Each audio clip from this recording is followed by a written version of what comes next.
আমরা মানুষ খুব সহজে কোনো প্রাণীর জীবাশ্ম দেখে ধরে নিই হ্যাঁ এরা আর পৃথিবীতে বেঁচে নেই, কিন্তু প্রকৃতি যেন সবসময় আমাদের ভুল প্রমাণ করতে প্রস্তুত। পৃথিবীর এমন অনেক অজানা আর অপ্রবেশ্য জায়গা আছে যেখানে মানুষের পদচিহ্ন পর্যন্ত পড়েনি, আর ঠিক সেখানেই প্রকৃতি মাঝে মাঝে এমন কিছু চমক দেখায় যা আমাদের শেখায় বিলুপ্ত মানেই সবকিছু শেষ নয়। হয়তো কোনো গুহার অন্ধকারে, কোনো দ্বীপের গভীরে আজও লুকিয়ে আছে এমন কিছু প্রাণ যাদের আমরা বহু আগেই হারিয়ে গেছে এমন ভেবেছিলাম। তো চলুন আজকের এই ভিডিওতে এমন 5টি প্রাণী সম্পর্কে জানবো।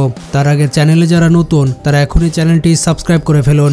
নাম্বার 5, গ্রেট অক। এই পাখিটিকে কখনোই পেঙ্গুইনের সাথে গুলিয়ে ফেলবে না, কারণ পেঙ্গুইন দক্ষিণ মেরু অঞ্চলে পাওয়া যায় আর গ্রেট অক ছিল উত্তর দিকের পাখি। তাদের মধ্যে পার্থক্যটা ততটাই যতটা একজন মানুষ আর একটি বিড়ালের মধ্যে। একসময় গ্রেট অক পাখির সংখ্যা এবং বিস্তৃতি ছিল অনেক বিশাল, এমনকি প্রাগৈতিহাসিক মানবজাতি নিয়ান্ডারথালসদের কাছে এটি ছিল অন্যতম খাদ্য উৎস।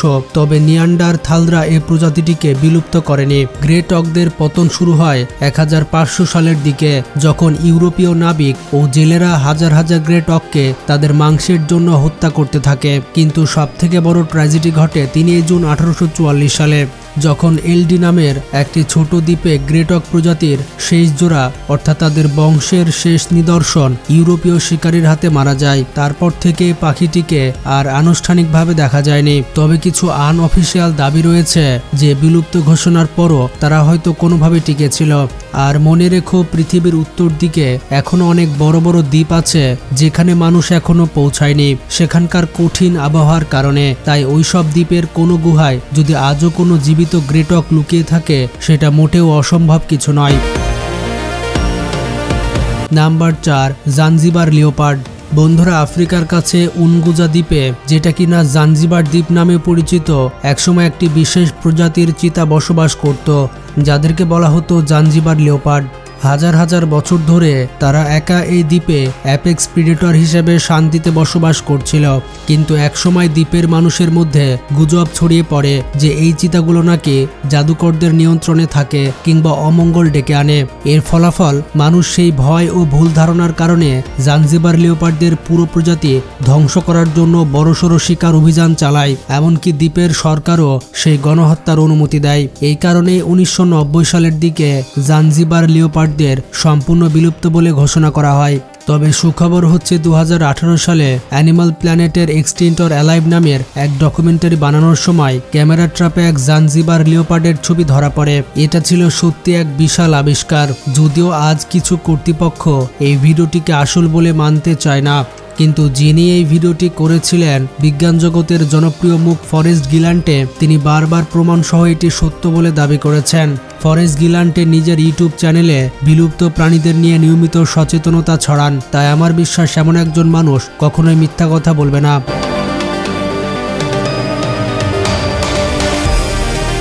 নাম্বার 3, আর্কিওইন্ড্রেস। প্রায় 9 কোটি বছর আগে মাদাগাস্কার ভারতীয় উপমহাদেশ থেকে আলাদা হয়ে একটি দ্বীপে পরিণত হয়। আর এই কারণে আজও মাদাগাস্কারে এমন অনেক অনন্য প্রজাতির প্রাণী দেখা যায় যাদের পৃথিবীর অন্য কোথাও খুঁজে পাওয়া যায় না। তাদেরই একটি হচ্ছে লেমুর প্রজাতি। লেমুরেরা আসলে মানুষ ও বানরের ঘনিষ্ঠ আত্মীয় এবং সাধারণত তারা গাছে বসবাস করতে ভালোবাসে। আজকের দিনে লেমুররা খুব বড় নয়, কিন্তু একসময় মাদাগাস্কারের সবচেয়ে বড় লেমুর প্রজাতি আর্কিওইন্ড্রেস রাজত্ব করত। এই প্রাণীগুলো আকারে এক একটা গরিলার মতো বড় ছিল এবং গরিলার মতোই তারা পাতা খেয়ে বেঁচে থাকত। মানুষ যখন মাদাগাস্কারে আসে তখন খ্রিস্টপূর্ব 350 সালের দিকে এই বিশাল লেমুর প্রজাতি বিলুপ্ত হয়ে যায়। তুলনায় এটা যেই সময় যখন চীনের গ্রেট ওয়াল তৈরি হচ্ছিল আর তখন ভারতে বৌদ্ধ ধর্মের উত্থান ঘটছিল। কিন্তু প্রশ্নটি হচ্ছে, এই আর্কিওইন্ড্রেস কি এখনো কোথাও জীবিত থাকতে পারে? এর উত্তর হচ্ছে হ্যাঁ, সম্ভব। যখন মানুষ তাদের শিকার শুরু করে তখন হয়তো তাদের মাদাগাস্কারের গভীর সিন্ডি বোমরায় বা তারা অরণ্যে পালিয়ে যায়। এই কারণে আধুনিক কালের অনেক অভিযাত্রী দাবি করেছেন তারা সেখানে এমন এক অদ্ভুত প্রাণী দেখেছেন যা আর্কিওইন্ড্রেসের বর্ণনার সঙ্গে পুরোপুরি মিলে যায়। আর এটাই কিন্তু প্রথমবার নয়, কারণ গ্রেটার ব্যাম্বু লেমুর এই নামের আরেক প্রজাতি যাকে একসময় বিলুপ্ত বলা হয়েছিল তা আবার 1986 সালে মাদাগাস্কারেই পুনরায় আবিষ্কৃত হয়েছিল। Number 2, giant snake. বন্ধুরা তোমরা নিশ্চয়ই জানো প্রাচীনকালে পৃথিবীতে বিশাল বিশাল সাপ বসবাস করত। যেমন ভারতের গুজরাটে আবিষ্কৃত হয়েছিল বাসুকি ইন্ডিকাস, যার দৈর্ঘ্য ছিল প্রায় 3টি লিমুজিন গাড়ির সমান। একইভাবে আজকের অ্যামাজন রেন ফরেস্ট এই অঞ্চলে একসময় বাস করত টাইটানোবোয়া, যা আকারে প্রায় একটি সিটি বাসের সমান ছিল। তো জীবাশ্ম অনুযায়ী বাসুকি ইন্ডিকাস প্রায় 47 মিলিয়ন বছর আগে আর টাইটানোবোয়া প্রায় 58 মিলিয়ন বছর আগে এই পৃথিবীতে বসবাস করত। কিন্তু প্রশ্নটি হচ্ছে, এমন দৈত্যকার সাপ কি আজও বেঁচে থাকতে পারে? এর উত্তরটি হচ্ছে হ্যাঁ, সম্ভব। যে পৃথিবীতে এখনো অ্যামাজন, কঙ্গো আর নিউ গিনির মতো পুরোপুরি অনুসন্ধান করা হয়নি, সেখানে তাদের গভীরে কোনো জায়ান্ট সাপের টিকে থাকা একেবারে অসম্ভব নয়। এমনকি 2024 সালে একটি নতুন প্রজাতির 300 ফুট লম্বা নর্দার্ন গ্রিন অ্যানাকন্ডা এই প্রজাতিটি আবিষ্কৃত হয়েছে। সবচেয়ে ইন্টারেস্টিং প্রমাণ হচ্ছে দ্বিতীয় বিশ্বযুদ্ধের সময় এক পাইলট কঙ্গো রেন ফরেস্টের উপর দিয়ে উড়ে যাওয়ার সময় এক বিশাল সাপের ছবি তুলেছিলেন। গুগল ম্যাপসের মাধ্যমে সেই জায়গা মেপে দেখা গেছে সাপটির দৈর্ঘ্য প্রায় 36 মিটার, মানে প্রায় 118 ফুট। অর্থাৎ এটি টাইটানোবোয়া বা বাসুকি ইন্ডিকাসের থেকেও বড়। এমনকি বিশ্বের সবচেয়ে বড় প্রাণী ব্লু হোয়েলের থেকেও অনেক গুণ লম্বা। তবে এর আসল সত্যতা জানতে হলে আমাদের এখনো 95% অজানা কঙ্গো তারুণ্যের গভীরে প্রবেশ করতে হবে, যেটা আমার মনে হয় না সম্ভব হবে। Number 1, living human species. বন্ধুরা তোমরা নিশ্চয়ই শুনেছ চলমান মানুষ বানর বা হিউম্যান অ্যাপ সম্পর্কে। এর মধ্যে সব থেকে বিখ্যাত দুটি নাম হচ্ছে বিগফুট এবং ইয়াতি। কিন্তু আসল সত্য হলো এরা দুজনই কেবলমাত্র মানুষের মতো প্রাণীর দুটি পরিচিত সংস্করণ। পাকিস্তান, ভারত, বাংলাদেশ এমনকি বিশ্বের প্রায় প্রতিটি কোণায় আমরা মানুষ বানর সম্পর্কিত নানা গল্প, লোককথা বা দেখা পাওয়ার বর্ণনা শুনে থাকি। অর্থাৎ এমন কিছু না কিছু বাস্তব উপাদানে তো নিশ্চয় আছে যা এই গল্পগুলোর উৎস তৈরি করেছে। কিছু বিজ্ঞানী মনে করেন মানুষ বানরের এই ধারণা আসলে প্রাগৈতিহাসিক জাইগ্যান্টোপিথেকাস নামের এক বিশাল আকৃতির প্রাইমেটের স্মৃতি থেকে এসেছে। জাইগ্যান্টোপিথেকাস ছিল পৃথিবীর ইতিহাসের সবচেয়ে বড় এবং ভয়ঙ্কর প্রাইমেট প্রজাতি, যারা কেবল এশিয়াতেই বসবাস করত। তারা প্রায় 3 লাখ বছর আগেই বিলুপ্ত হয়ে যায়। ঠিক সেই সময়ে আফ্রিকার আধুনিক মানুষ হোমো স্যাপিয়েন্সের আবির্ভাব ঘটে। যখন প্রায় 70,000 বছর আগে হোমো স্যাপিয়েন্স আফ্রিকা ছেড়ে পৃথিবীর বিভিন্ন অঞ্চলে ছড়িয়ে পড়ে, তখন পর্যন্ত জাইগ্যান্টোপিথেকাস পুরোপুরি বিলুপ্ত হয়ে গিয়েছিল।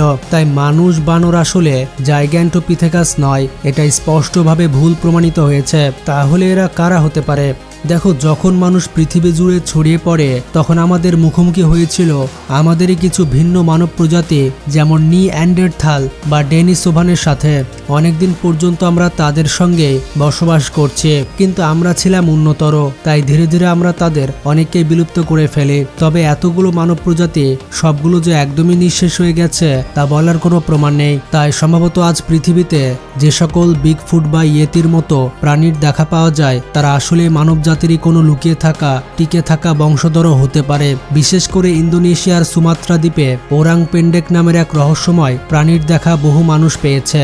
সাক্ষ্য অনুযায়ী এই প্রাণীরা আকারে ছোট ও দেখতে মানুষেরই মতো। তাই অনেক বিজ্ঞানীর ধারণা ওরাং পেন্ডেক আসলে বিলুপ্ত বলে মনে করা হয়, কিন্তু এটি হোমো ফ্লোরেন্সিয়েসিস প্রজাতির আধুনিক রূপ হতে পারে। তবে হ্যাঁ, এরা আমাদের পূর্বপুরুষ নয়। মানুষের পূর্বপুরুষ কখনোই বানর হতে পারে না। মানুষ সরাসরি পৃথিবীতে এসেছে। হতে পারে মানুষের মতো দেখতে কোনো প্রাণী। তো বন্ধুরা, এই ছিল আজকের এই ভিডিও সম্পর্কে মতামত থাকলে কমেন্টে জানান, আর ভালো লাগলে বেশি বেশি শেয়ার করতে পারেন। তো ভালো থাকবেন, টেক কেয়ার।